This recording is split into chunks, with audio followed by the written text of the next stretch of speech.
ৰুমটো মিলোৱা দেই বুলি কৈ মানে মোৰ মানুহজনী একদম চিঞৰি আছে কাৰণ মোৰ অৱস্থা আপোনালোকে চাব পাৰে বহুতে হালত খাৰাপ। মই ৰুমটো মিলাম বাৰু, কিন্তু তাৰ আগতে মোৰ মানুহজনে কি কৰি আছে তাকে চাওঁগে বলকচোন।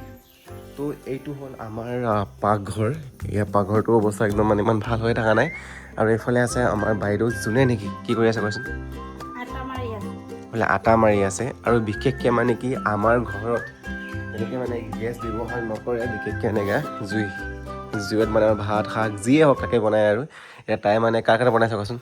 সকলো কাৰণে। দেউতা ৰাতিপুৱা ৰুটি খাই ভাল পায়, সেইকাৰণে ৰুটি বনাইছোঁ। তাৰপাছত 9-10টাত ভাত বনাম আৰু। তাই মানে ৰাতিপুৱা শুই উঠাৰ লগে লগে তাই ডিউটি ষ্টাৰ্ট হৈ যায়।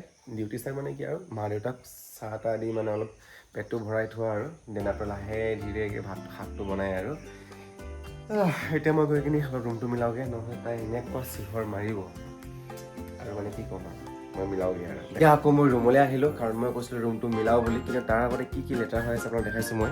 এইটো টেবুলখন চাওক, টেবুলখন হালত বেয়া। আৰু এইখন বিচনাখনটো একেবাৰে নক'ব, একদম গু বনি আছে।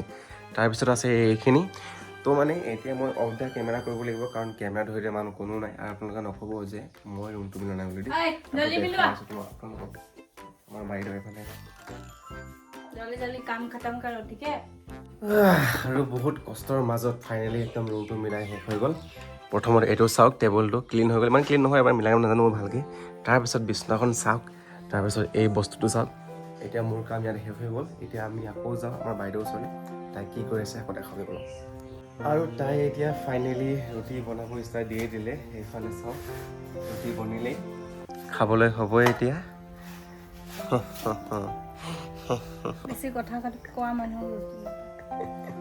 এয়াই আছিলে আৰু আজিলৈকে ইমানেই দখতে ক'বলৈ আহো, বাই বাই। আজিলৈকে আৰু ইমানতে আমাৰ কৰিছোঁ। ইউটিউব চেনেলটো ছাবস্ক্ৰাইব কৰি দিব।